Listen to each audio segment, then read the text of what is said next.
Shalom, shalom, brethren and sisters. I'm welcoming you to this course of Practicum Part 2. This is a very good lesson that is working with hand in hand with the educational settings. This is Bishop Dr. Antoine, your professor of this lesson. It's my pleasure to teach you this lesson of Practicum, Part 2, Week 2. Uh, Dear students of this, no, I mean the teaching Practicum, Part 1, not Part 2. I'm excused for this confusion. So it's my pleasure to welcome you on this teaching Practicum, Part 1, where we are going to deal this week too with the lesson planning. So this course of week 2, we are going to see how the advanced pedagogical methods are dealing with the lessons that we are now working on. So as mastered students, this lesson it tackles on the students of education and theology. So the topic of this week it is lesson planning and instructional designing. When we say lesson planning and instructional designing, it is a topic that is working with the lesson planning and how you can give some instructional design, how you can design instructional to be used in teaching. So this lesson, it can take 3 hours within this week. When you complete in 3 hours, it's okay. So let me come up with the objective in this week. The objective number one is to equip learners with the tools and strategies of designing effective lesson planning that foster meaning learning experience, particularly in Christian education settings. Dear brothers and sisters, when we tackle with these Christian settings, sometimes we want to deal with the lessons that are coming with the lesson planning, educational settings in Christian perspectives. So, in this activity of learning this lesson, we can be dealing with different activities and goals. Activity number one is to start by asking students to record their memorable lessons by having experience. So, sometimes teachers, when you want to go and teach students, in that case, you start by asking students what they are remembering. Before and foremost, to start another lesson, you have to make what is called revision. And then you motivate the students by motivation, by encouraging them to remember what they have learned. This gives a scenario of memorizing the previous lesson. So you can ask students some critical and brainstorming questions on how they are aware and how they can be well and prepared in their mindset. And then there is a goal. The goal of this lesson, yes, this will help students to reflect on the impact of lesson planning, how the students can be reflecting the impact of lesson planning. Are those students, they know the importance of planning the lesson, that they know why it's a must to plan lessons. So this is the goal. And the students' engagement and learning settings, the tone of the session is so this when you want to teach a class, when you want to teach a lesson, it's a matter of to know and handle the way you can uh, plan. You put the planning, you put the effective planning lessons. This gives the ability of the teacher to teach well in effective way. So we have an overview and what is the definition of lesson planning. The lesson planning is the intention process of preparing instructional content and activities in teaching and learning activities. So to this process of preparing instructional is just to prepare tools, whether they are verbal tools or written tools. These tools, they can be lesson planning, they can be teaching and learning aids, all of those materials that can help students to understand where the lesson, that is called lesson planning. So the lesson planning is a set of all of those materials that can be dealt with the instructional designs.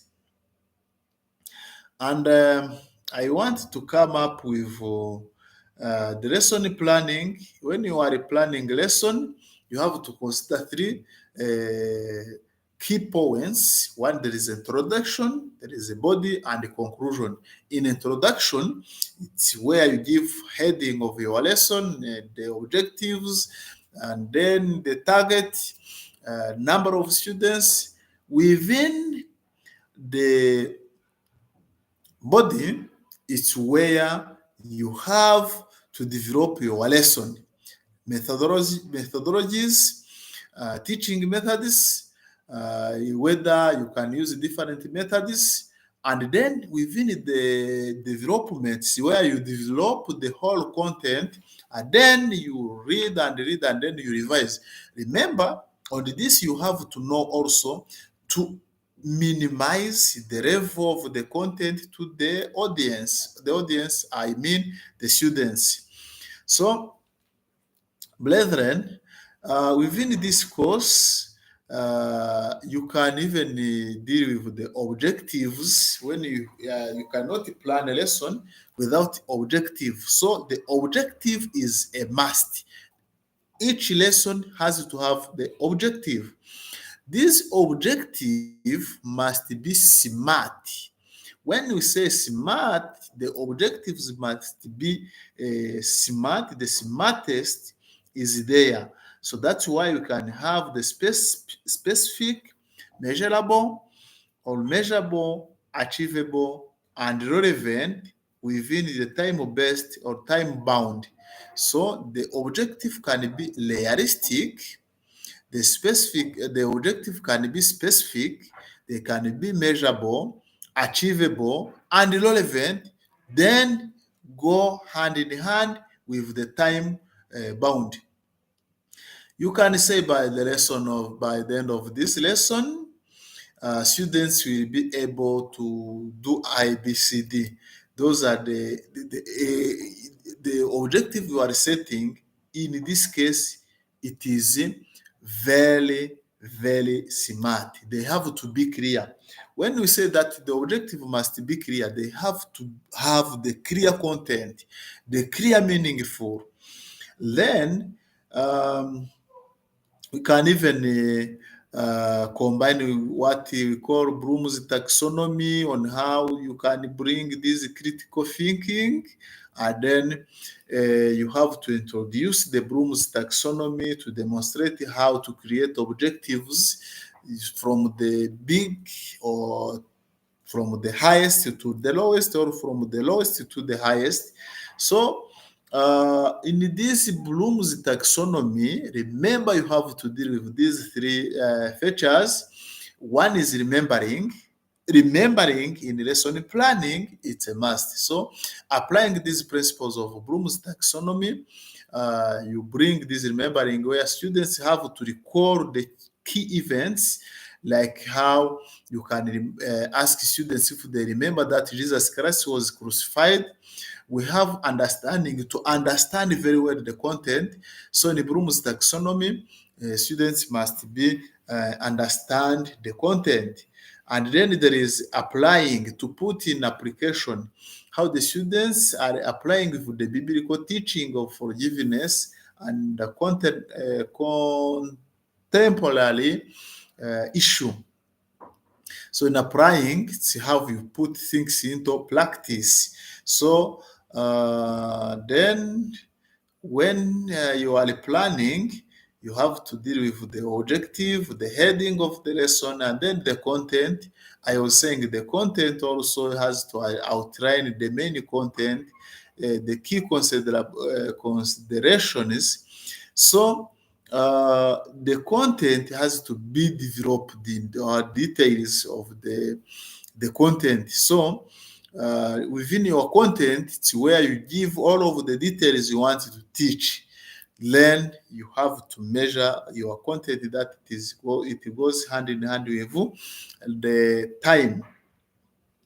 And then we have what is called teaching methods. In the teaching methods, we can say different teaching methods that can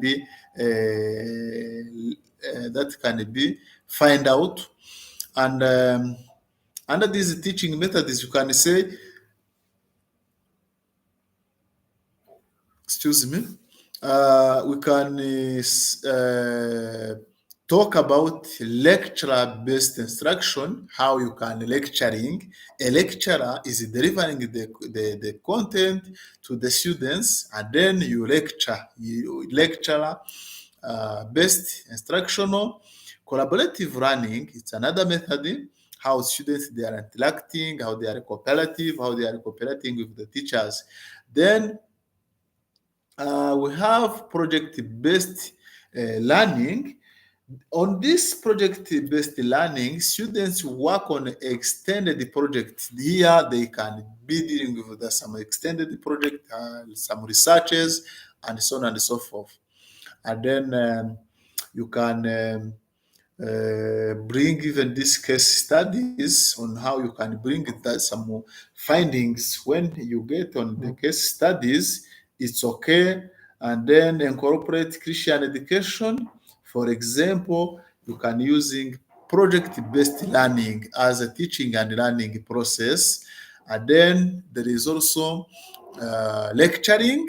Lecturing is there, and the group work. When we are using group work or individual learning, all of these teaching and learning methods, they are a methodology that are dealing with the teaching and learning activities, like group work on how students can be gathered and they are given a task to accomplish or to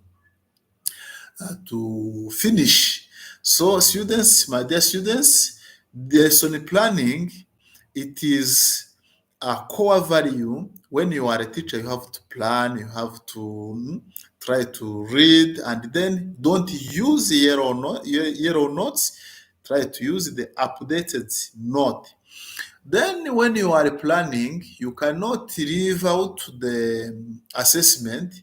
In assessment, you have three kinds of assessment. One is formative, and another assessment is summative, and then there is also another one which is called diagnostic assessment. In formative assessment, it happened during the learning process, like quiz, class discussion, and so on and so forth. And then summative assessment is the assessment that is coming after a certain period of time. Diagnostic, it is a set of all of those assignment. Then when you are preparing a lesson, you cannot leave out this assessment. You have to deal with the assessment, whether it is summative or formative, and diagnostic assessment. So when you are teaching, also there is what is called needs assessment, where you have to know the gap. If you know gap, you can get where what is needed. And also, our students, you have to be practical more than being theoretical. Getting a lot of theories without putting them into practice it's a mess. You are losing what you have to do. That's why we teachers, we lecturers, we are encouraging our students to be and paying attention in uh, practical works. In that needs assessment, we can bring this in understanding students' needs, then Christian education context, and so on.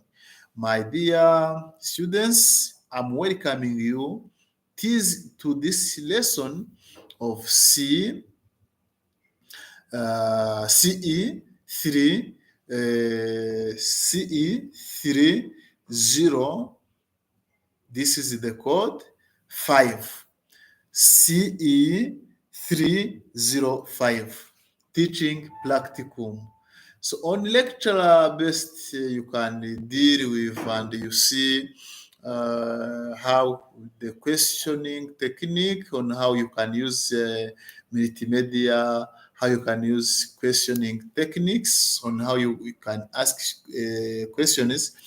As long as we were dealing with the group work, on how the group work can be effective, how can it be interactive, then project-based learning, this is what you have to deal by developing projects. Those big projects, they are there. So not only those methods I was telling you, we have also some other methods, teaching and learning methods, like debates, case study, and simulation. Then we have field trips. The field trips also, it's another method. Those are new teaching methods. And then uh, the students of this course, we are encouraging you to read the notes, to be familiar with these notes, and then you have to remember, you have to understand, you have to apply by using the Bloom's taxonomy, and even coming on the smartness in your objectiving. And then the last one is just group work on designing lesson planning. Remember, we are not creating the passive. We are now dealing with the learner-centered techniques, how the students are given the opportunity, how the students are given the chance to participate and act themselves. We have to let our students to be independent. This time we are teaching you through this technology on how you can interact with the students. This is replacing the formal on campuses learning. So that's why you have been reflecting on from the analog to digital way. So you have to be well prepared. You have to read well. You have to know what is needed. You have to know how you can gain more skills.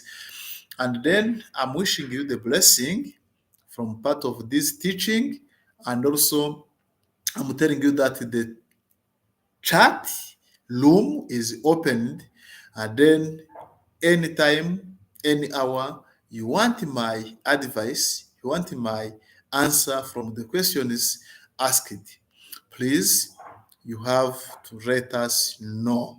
Contact us on the email. You go to the email, and then remember to share, remember to do subscribe.